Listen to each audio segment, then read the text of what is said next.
مفتی طارق مسعود special. السلام علیکم۔ وعلیکم السلام۔ مفتی صاحب، میرا تعلق پاکستان رینجرز سندھ سے ہے۔ پاکستان رینجرز، ماشاءاللہ میں ڈیوٹی کرتا ہوں کشمور کندکوٹ کچے کے ایریے میں۔ ماشاءاللہ۔ وہاں اکثر ہم آپریشن پہ جاتے ہیں تو لوگ قرآن پاک لے کے آ جاتے ہیں، لیڈیز آ جاتی ہیں۔ ہمیں پتہ ہے کہ یہ شخص ہے، یہ مجرم ہے، اس کو بچانے کے لیے وہ قرآن پاک کو ضامن بنا کے لے آتے ہیں، تو اس کے لیے ہمارے لیے کیا حکم ہے؟ یہ بہت آخری سوال خاندانی آ گیا۔ یہ بھائی کہہ رہے ہیں میں رینجرز میں ہوں، ہم جب دہشت گردوں کو، کچے کے ڈاکوؤں کو پکڑنے کے لیے جاتے ہیں تو خواتین آ جاتی ہیں، قرآن لے کے آ جاتی ہیں، بچے رونے لگتے ہیں۔ اگر آپ کو یقین ہے نا یہ شخص ڈاکو ہے، کسی پہ ترس نہ کھائیں آپ۔ لوگ تو میڈیا پہ بدنام کریں گے کہ رینجرز والے گھروں میں گھس گئے اور عورتوں کے رونے کا خیال نہیں کیا۔ دنیا میں کوئی بھی قوم، کوئی بھی فورس کبھی بھی دہشت گرد کو اس بیس پہ نہیں چھوڑتی ہے، اور اگر چھوڑ رہی ہے تو وہ ناکام ہے۔ یقین ہو کہ دہشت گرد ہے، بے گناہ لوگوں کو نہیں تو ہے، تو آپ چاہے وہ قرآن جو لائی ہے نا، وہ قرآن کیا کہہ رہا ہے کہ جو ڈاکو ہے نا اس کو چوک پہ لٹکا دو اور ہاتھ پاؤں کاٹ کے لٹکاؤ۔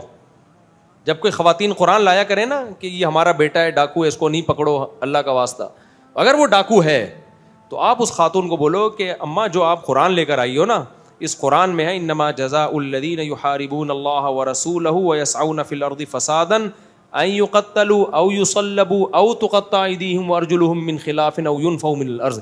اس قرآن کا واسطہ دے رہی ہو تو اس قرآن میں اللہ ہمیں کہہ رہا ہے کہ جو لوگ زمین میں فساد مچاتے ہیں ان کو پکڑو اور ان کو چوک پہ لٹکاؤ ہاتھ پاؤں کاٹ کے۔ تو اماں اللہ تعالیٰ تو یہ کہہ رہا ہے کہ اس کو چوک پہ لٹکاؤ، تو اس لیے ہم کس کے حکم کو مانیں گے؟ یہ تو قرآن آپ نے واسطہ دے دیا، اب تو یہ اور گرفتاری بنتی ہے۔ تو کبھی بھی اس طرح، کیونکہ آپ اگر ان کو ترس کھا کے چھوڑ رہے ہو تو دوسروں کی مائیں بھی ہیں، ان کے بھی بیٹے ہیں جو قتل ہو رہے ہیں ڈاکوؤں کے ہاتھوں۔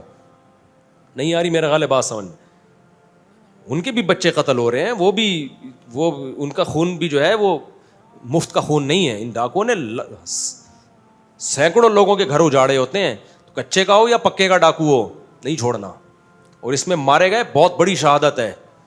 ہمارے استاذ نے رینجرز والے کے ہاتھ چومے نا، آپ کو یاد حضرت مفتی عبدالرحیم صاحب نے، اس پہ لوگوں نے بہت کہا کہ اسٹیبلشمنٹ کے پٹھو، فلانے کے پٹھو۔ یار وہ رینجرز کا ایک ملازم کے سپاہی کے ہاتھ چوم رہے ہیں، کیونکہ اس بیچارہ سپاہی تو وہ تو فرنٹ لائن پہ لڑ رہا ہوتا ہے ڈاکوؤں سے۔ تو جب ساری قوم چھوڑ دے نا اسی وقت پھر ساتھ دینے والے مخلص کہلاتے ہیں۔ جب سب زندہ باد کے نعرے لگا رہے ہوتے ہیں پھر سب کھڑے ہو جاتے ہیں۔ میرے تو دل میں ان سے عقیدت بڑھ گئی ہے اس سے۔ تو ان بیچارے رینجرز اور ان عام فوجیوں کو کیوں برا بلا کہہ رہے ہو یار، جو بارڈر پہ لڑ رہے ہیں؟ یہ تو جانے دے رہے ہیں، روزانہ جانے دے رہے ہیں۔ یہ اپنے سیاسی اختلاف میں آپ کسی شخص کے خلاف ہو جاؤ، آپ بولو فلاں آرمی کا فلاں غلط تھا، فلاں صحیح تھا، وہ آپ کا مسئلہ ہے، لیکن یہ جو بیچارے لڑنے والے فوجی ہیں انہیں تو حوصلہ چاہیے۔ ان کو تو 40-40 ہزار روپے تنخواہیں ہوتی ہیں، ان تنخواہوں میں تمہارے لیے جان تھوڑی دیں گے اگر تم ان کو گالیاں دو گے۔ کتنے فوجی میرے پاس آئے ہیں، بھائی ہم استعفیٰ دے رہے ہیں، ہم نہیں لڑ رہے، ہر جگہ ہمیں لانتیں مل رہی ہیں، کہہ رہے ہیں ہماری تنخواہیں دیکھو، ہم اس قوم کے لیے کیوں جان دیں؟ خدا کی قسم میں نے ابھی ایک فوجی کو موٹیویٹ کیا، میں نے کہا یار تو بارڈر سنبھال رہا ہے، یار تو ملک کے لیے چھوڑ دے آفیسروں کو، اچھے برے آتے، کوئی اچھا آتا ہے کوئی برا آتا ہے، تم نے ملک کے لیے لڑ رہے ہو، شہادت ہے اس میں۔ اس کو اتنا حوصلہ ملا، اتنا خوش ہوا، گیا وہ کہہ رہا ہے یار ٹھیک ہے میں نہیں چھوڑتا۔ تو ہم بھائی کسی کی عقیدت یا کسی کی دشمنی میں اتنے آگے نہ جائیں کہ اپنے ملک کو ہم داؤ پہ لگا دیں۔ یہ جو بیچارے عام فوجی ہوتے ہیں ان کو تو موٹیویشن کی ضرورت ہے، تو ان کو تو حوصلہ چاہیے لڑائی کے لیے۔ تو آپ ذاتی یاد، میں مشرف کو کتنا برا کہتا ہوں، اب بھی کہتا ہوں، اس نے بیڑا غرق کیا ملک کا، تو ایسے ہی آپ کسی شخص کو بول دو یار، کوئی ہمیں اعتراض نہیں، کوئی اچھا بھی ہوتا ہے، کوئی کسی کو اچھا کہتا ہے۔ میں ضیاء الحق کو اچھا کہتا ہوں، بہت سے علماء کہتے ہیں 2 نمبر آدمی تھا، میرا خیال ہے کہ 2 نمبر نہیں تھا، 1 نمبر آدمی تھا۔ مشرف کو میں کہتا ہوں 2 نمبر آدمی تھا، بہت سے لوگ کہتے ہیں 1 نمبر۔ تو ایسے ہی عاصم منیر یا باجوہ کے بارے میں آپ کا اختلاف ہو سکتا ہے، پوری فوج کو ہدف مت بناؤ، سمجھ رہے ہو؟ شہداء کو برا بلا مت کہو، بارڈر پہ لڑنے والوں کو برا بلا میں نہیں کہہ رہا، آپ لوگ کہہ رہے ہو، لیکن اگر کوئی کہہ رہا ہے تو اس کی باتوں میں مت آؤ۔ تو یہ رینجرز کے لوگ ہیں جو جوان ہیں، میں رینجرز والوں سے ملا ہوں، کہہ رہے ہیں جب یہ کراچی میں امن ہم نے کرنا تھا نا تو ہم غسل کر کے نماز پڑھ کے جاتے تھے کہ پتہ نہیں زندہ آئیں گے کہ نہیں۔ جو کراچی میں نہیں لیاری میں ڈاکوؤں کا مقابلہ ہوا، اتنی قربانیاں دی ہیں، پھر کیسا امن ہوا۔ ابھی سندھ گورنمنٹ رینجرز کو اختیارات ہی نہیں دے رہی ہے, اس لیے کراچی میں بد امنی ہے. اگر سندھ گورنمنٹ رینجرز کو اختیارات دے دے تو آپ دیکھو 2 ہفتے میں سب سیٹ ہو جائے گا, پکڑ کے شوٹ کریں گے وہ. تو اختیارات نہیں دے رہی سندھ گورنمنٹ. تو اور کیوں نہیں دے رہی, سندھ گورنمنٹ کو پتہ ہے کہ ان کو بد امنی رہے, ان کو جو کراچی والے عادی ہو گئے ہیں, اسکور گن رہے ہوتے ہیں کیا. اور سندھ گورنمنٹ میں بھی سارے برے نہیں ہیں. جب میں سندھ گورنمنٹ کو برا کہتا ہوں, اسپیسیفک ان لوگوں کو کہتا ہوں جو ان حالات کے ذمہ دار ہیں. ورنہ سندھ میں ہم ملے ہیں کچھ لوگ بڑے خاندانی بھی ہیں سندھ گورنمنٹ میں. یہ جو آپ کا یہ ہے گورنر, میں تو ذاتی طور پر ان کو بہت پسند کرتا ہوں, کامران ٹیسوری صاحب. اب اس کا بیچارے کا امن سے کوئی تعلق نہیں ہے نا, اس کا ہیڈک تھوڑی ہے یہ تو. لیکن میں ذاتی طور پر ان کو پسند کرتا ہوں, آپ نہ کریں تو اس اختلاف رائے ہو سکتا ہے. تو سندھ میں گورنمنٹ میں اچھے لوگ بھی ہیں, لیکن جو ان حالات کے ذمہ دار ہیں ان کو ہم بہرحال کہتے ہیں کہ یار تم نے کراچی میں خون کی ندیاں بہہ رہی ہیں, تم کنٹرول نہیں کرتے. اور ابھی جب رمضان آتا ہے تو آپ دیکھو پھر تو کیا ہو جاتا ہے. تو بھائی آپ ڈاکوؤں کو پکڑ کے لٹکایا کرو, بہت ثواب ملے گا. دوڑ لگا دیے مرزا جیلم سرکار کے بعد حسینہ واجد نے بھی دوڑ لگا دی ہے. کیا گورنمنٹ کی جانب سے ایسی دوڑوں پر پابندی نہیں عائد ہونا چاہیے؟ حسینہ واجد نے بہت ظلم کیا بنگلہ دیش میں, بوڑھے بوڑھے جماعت اسلامی کے لوگوں کو پھانسی پہ لٹکایا ہے, بوڑھے بوڑھے لوگوں کو. اور پھر کوٹا سسٹم اتنا خراب تھا, سارے بندے گورنمنٹ میں اپنے بھرے ہوئے تھے اس نے. تو بنگلہ دیش کی عوام زندہ دل تھی. ہمارے تو کراچی میں دیکھ لو کیا ہو رہا ہے, پھسے ہو گئے ہم لوگ, مر گئے ہیں. طاغوت کی باتیں کرتے رہیں گے بیٹھ کے, باتیں اتنی بڑی کہ چھوٹی کرنی نہیں ہے, چھوٹی بات ہی نہیں کرنی ہے. ابے تم پہلے یہ تو ٹھیک کروا لو یار, جو چھوٹا موٹا کام ہے. ایک دم ایکسٹریم لیول پہ نظام بدل دو, پلٹ دو, یہ کر دو, وہ کر دو. تو وہاں طاغوت کی باتیں نہیں ہو رہی تھی, انہوں نے کام کیا. اور مسلح اسلحہ لے کے نہیں نکلے, اسلحہ لے کے نکلنے میں تو ملک میں خون ریزی ہوتی ہے, ملک میں بیرونی طاقتیں آ جاتی, انڈیا آ جاتا. تو انہوں نے جو بھرپور احتجاج کیا اس ظلم کے خلاف, اور ظلم بھی کس نوعیت کا, کوٹا سسٹم میں اتنا ہر جگہ حکومتی جو وہیں کے ایک مخصوص طبقے کے لوگ بھرے ہوئے, ان لوگوں نے پھر احتجاج کیا, خاندانی احتجاج کیا, اور اس کا انقلاب آیا ہے. وہاں کی فوج نے کہا جاتا ہے 45 منٹ کا ٹائم دیا حسینہ واجد کو, لیکن ان لوگوں نے زندہ دلی دکھائی. مچھلی کھاتے ہیں نا, ایکٹیو ہوتے ہیں, زندہ دلی دکھائی اور اٹھا کے اس کو پٹخ دیا.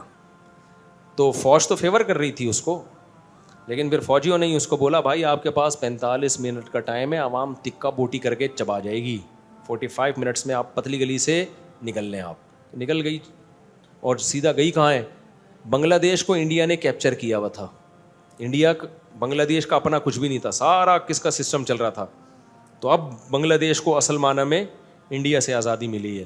اور ہمارے لیے بہت اچھی خبر, اتنی مایوسیوں میں کچھ اچھی خبر بھی, کہ پہلی دفعہ ایسی گورنمنٹ آئی ہے جو پاکستان کو فیور کر رہی ہے.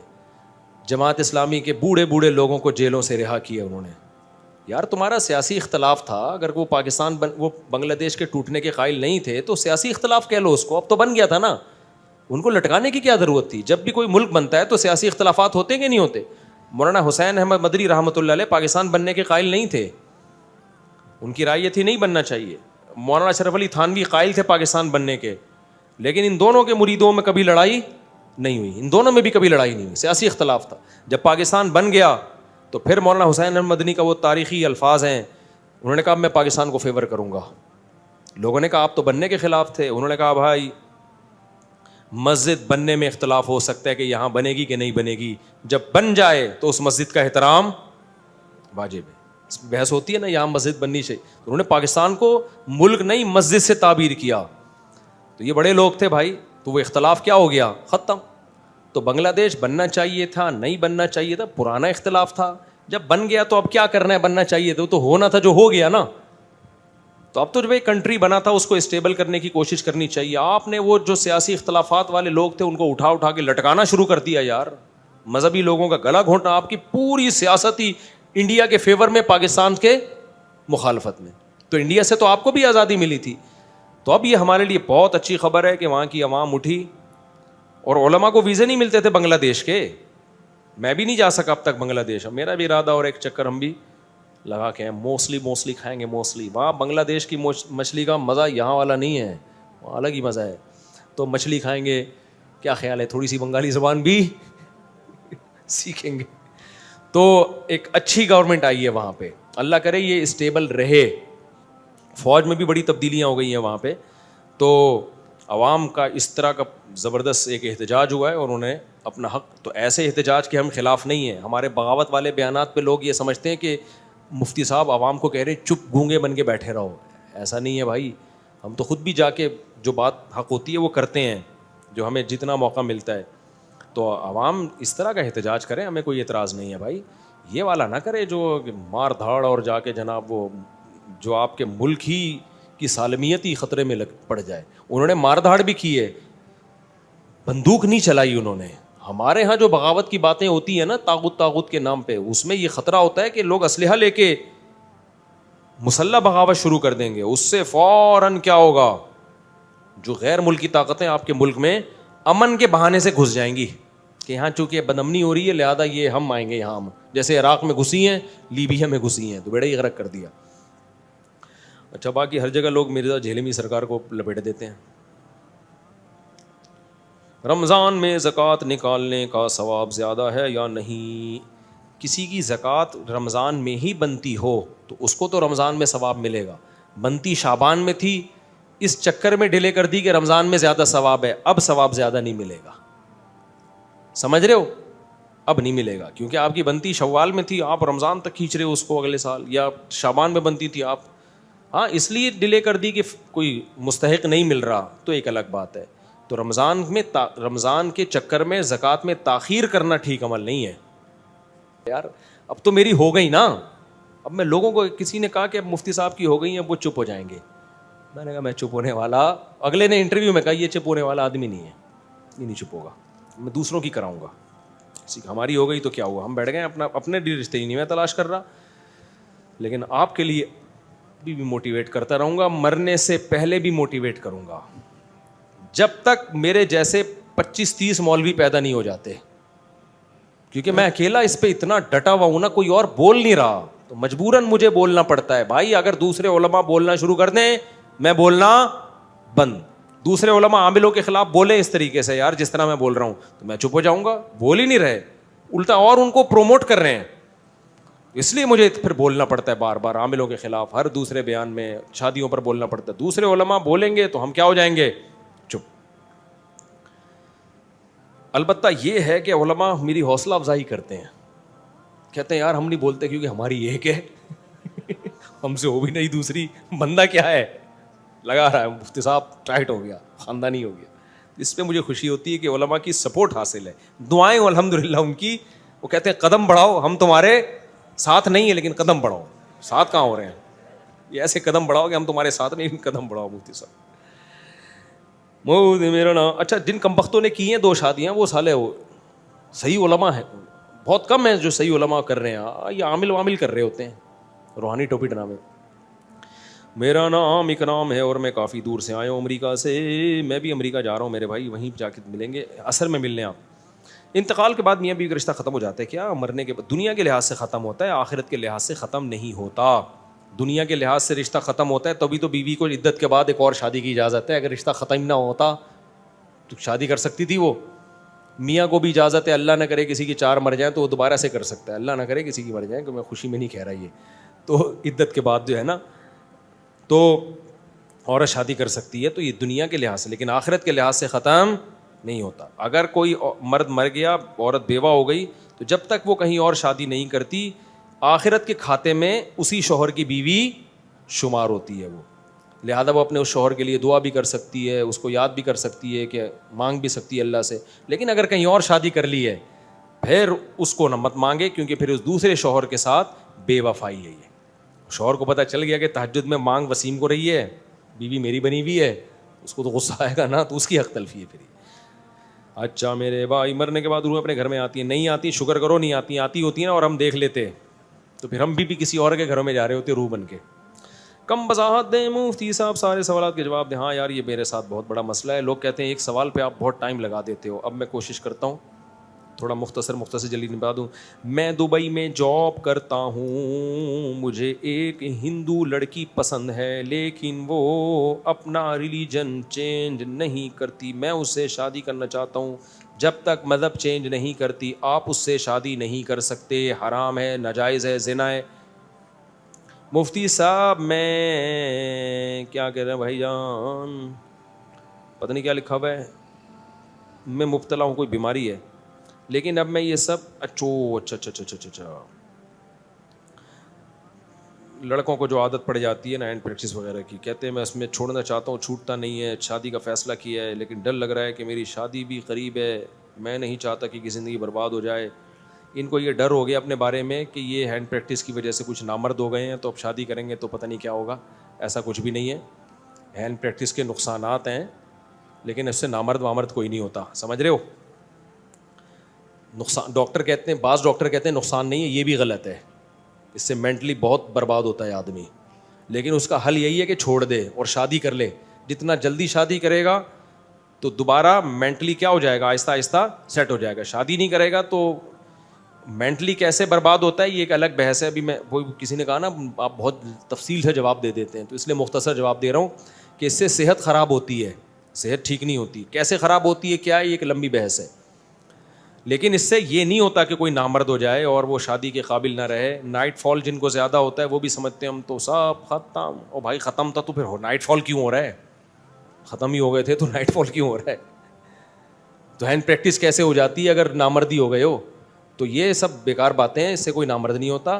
ہاں اور کچھ نقصانات ہوتے ہیں اس سے, مینٹلی بہت نقصان ہوتا ہے, اور خاص طور پہ 13-18 سال کی کم عمری میں اگر یہ کام ہو تو اس سے فزیکلی بھی نقصان ہوتا ہے, آپ کے مسل نہیں بن پاتے صحیح طریقے سے وغیرہ وغیرہ. تو اس کا حل یہی ہے کہ شادی کر لو جلدی, اور پھر کسی چکر میں نہ مت پڑو. آج کل یہ بھی ایک بہت بڑی بدعت لوگوں میں آ گئی ہے کہ شادی کی پہلی رات کے بارے میں ادھر ادھر پوچھ رہے ہوتے ہیں. بھائی یہ سب چیزیں فطرت نے انسان کو سکھائی ہیں, یہ نیچرل ہیں, ان میں کسی سے گائیڈنس کی ضرورت نہیں ہے. تو یہ زیادہ بےہودگیوں کے چینل بنے ہوئے ہیں, لوگوں کو سکھا رہے ہیں یہ کرنے کے طریقے ایسے کیا جاتا ہے. یہ سب بےہودہ باتیں ہیں. آدم علیہ السلام کے زمانے سے لے کے اب تک لوگ کیا کہ چینلوں پہ دیکھ رہے تھے, کیا یہ کتابیں پڑھ رہے تھے؟ یہ تو نیچرل ہے. تو یہ سب فطرت خود سکھاتی ہے. ہاں حرام چیزوں کی طرف مت جاؤ, جو شریعت نے جن حدود پہ پابندی لگائی ہوئی ہے ان طرف مت جاؤ. باقی تو میاں بیوی کا پردے کا معاملہ ہے, بند کمرے کا معاملہ ہے, اس میں نیٹ پہ سرچ کرنا کہ کیا صحیح طریقہ ہے کیا غلط. انگریزوں کے کام ہیں, انہیں پہ جچتے ہیں. یہ سمجھتے ہو, یہ سب ڈاکٹروں کو اس میں لفٹ ہی نہیں کراؤ. یہ سب فطرت کی سکھائی ہوئی چیزیں ہیں, نیچر خود انسان کو ان چیزوں میں گائیڈ کرتی ہے. سمجھتے ہو کہ ہاں کوئی شرعی مسئلہ پوچھ رہا ہو وہ کسی مفتی سے پوچھ لو. تو آپ اگر اللہ نہ کرے اس عادت میں مبتلا ہیں تو بھائی اگر اس عادت کو چھوڑیں, اور چھوڑنے کا سب سے بہتر طریقہ کیا ہے, فوراً سے پہلے شادی کریں اور یہ دماغ سے نکال دیں کہ آپ کمزور ہیں. یہ مینٹلی نا بعض حکیم لوگوں کو الو بنا بنا کے وہ دماغ میں ڈال دیتے ہیں کمزور ہے, تو وہ پھر آگے آدمی کہتے ہیں میں تو کچھ, وہ واقعی پھر جب آدمی کو یہ وہم ہو جائے تو پھر تو وہ واقعی. تو دیکھو میں ان چیزوں پہ زیادہ نہیں بولتا, لیکن چونکہ اب سوال آ گیا, ایک ذہن میں بات یاد رکھو, جب انسان بوڑھا ہوتا ہے نا تو سب چیزیں بوڑھی ہوتی ہیں. ایسا نہیں ہوتا کہ ایک چیز میں کمی ہو جائے باقی ساری چیز دوڑ رہا ہے, بھاگ رہا ہے, جم جا رہا ہے, وہاں سے فارغ ہو جائے, ایسا نہیں ہوتا. صحیح ہے, جب بڑھاپا آتا ہے تو سب چیزوں پہ آتا ہے ایک ساتھ, ساری چیزیں آہستہ آہستہ کیا ہوتی ہیں, ڈیمیج ہوتی ہیں. تو بوڑھوں کو دیکھ لو بیچاروں کو, نہ چلا جا رہا ہے نہ بولا جا رہا ہے, تو ہر چیز ایک ساتھ کمزور ہوتی ہے. ایسا نہیں ہوتا آپ 22-23 سال کے ہو بھاگ رہے ہو یا وہاں سے آپ جو ہے نا ایک ہی طرف سے سیکشول پاور آپ میں ختم ہو جائے, ایسا نہیں ہوتا. ہاں کوئی بیماری کسی کو کوئی آپریشن میں ڈاکٹر نے رکھ کوئی اور کاٹنی تھی, کاٹ کو چھوڑ دیا تو ایک الگ بات ہے, یا کوئی پیدائشی کوئی بیچارے کے ساتھ مسئلہ ہو تو ایک الگ بات ہے. لیکن آپ بالغ ہوئے تو عاقل بالغ تھے, صحیح تھے, پراپر تھے, تو پھر نہیں ہوتا کہ آپ جناب ایک دم سے آپ کی یہ پاور ختم ہو جائے اور یہ ہو جائے, ایسا نہیں ہوتا. ہوگا جب آپ بوڑھے ہو گئے, تو جب بوڑھے ہو گئے تو پھر ساری چیزیں بوڑھی ہوں گی. اتنے موٹے موٹے چشمے لگیں گے آپ کے, سنو گے تو ہیں بھائی کیا کہہ رہا ہے, 20 دفعہ بولے گے, ذرا اونچا بولے یار, گھٹنے درد کریں گے, چلا نہیں جائے گا, دوڑا نہیں جائے گا, توندیں نکلیں گی آپ کی, بلڈ پریشر, یہ ساری ایک ساتھ آتی ہیں. یہ جب تک جوان ہو یہ سب چیزیں سیٹ ہیں, شوگر صحیح ہے, بلڈ پریشر ٹھیک ہے آپ کا, بھاگ رہے ہو, دوڑ رہے ہو, چل رہے ہو, اور اگر نہیں بھاگ رہے تو بھاگنے سے بھاگنا آ جا رہا ہے آپ کو, آ رہا ہے تو صحیح ہے, پھر سیٹ ہے, سب کچھ صحیح ہے, پھر اس میں کسی سے کوئی دوا لینے کی ضرورت نہیں ہے. لوگوں کو برباد ہو گئے زندگی ان چکروں میں. اور جب تک آپ 45-50 سال تک تو ویسے بھی نارمل آدمی کو کچھ نہیں ہوتا, اگر وہ صحت اس کی نارمل ہے. تو آپ نے بلڈ پریشر, شوگر, ان چیزوں پہ کنٹرول رکھنا ہے. کنٹرول ہے اس عمر میں تھوڑی ہوتے ہیں, 18 سال کے بچے پوچھ رہے ہوتے ہیں کہ مجھ سے بہت پوچھتے ہیں ہم نامرد ہو گئے, ہم تو یہ ہو گئے, ختم ہو گئے. تو میں کہتا ہوں تو چل کے آیا میرے پاس, اس کا مطلب تیرے گھٹنے ختم نہیں ہوئے. تو مجھے رو رو کے اپنی دکھڑا سنا رہا ہے, اس کا مطلب تیرے میں بولنے کی طاقت ختم نہیں ہوئی ہے. اور جو میں ڈانٹ رہا ہوں تیرے کان سن رہے ہیں, اس کا مطلب سننے کی طاقت ختم بولو نہیں ہوئی ہے. تو بھوک بھی تجھے لگ رہی ہے, 6 پراٹھے کھا رہا ہے صبح, ہضم کرنے کی بھی طاقت ہے. تو ساری طاقتیں ہوں کہ فرشتہ ایک ہی فیوز اڑا کے جائے گا کیا تیرا؟ جب لائٹ جاتی ہے تو ایک دم سے پورے فیوز اڑتے ہیں کہ نہیں اڑتے؟ ڈم ہوتی ہے تو سب کچھ, واشنگ مشین بھی آہستہ ہو جائے گی, استری بھی آہستہ, فریج بھی دھڑ دھڑ جھٹکے لینا شروع کر دے گا. یہی ہوتا ہے نا. اور جب پراپر لائٹ آ رہی ہوتی ہے ساری چیزیں صحیح چل رہی ہوتی ہیں, اور جب جاتی ہے تو سب. تو میں نے کہا جب مرے گا تو فیوز اڑ گیا, اور جب بوڑھا ہوا تو وہ پاور کیا ہو گئی, لو. تو سب چیزیں, پھر پنکھا بھی گڑنگ گڑنگ کر کے گھومے گا. جب وولٹیج لو ہو جاتے ہیں تو پنکھا کیا کرتا ہے, گڑنگ گڑنگ کر کے گھوم رہا ہوتا ہے. موم بتی جو ہے نا بار بار پھدک رہی ہوتی ہے, اور استری بہت ہلکی ہو جاتی ہے, فریج گڑ گڑ گڑ گڑ مارنا شروع کر دیتا ہے. تو اسی طرح یہ جوان لڑکے کو میں نے کہا تھا کہ مختصر جواب دوں گا, لیکن یہ مختصر سے اور کنفیوژن میں چلے جاتے.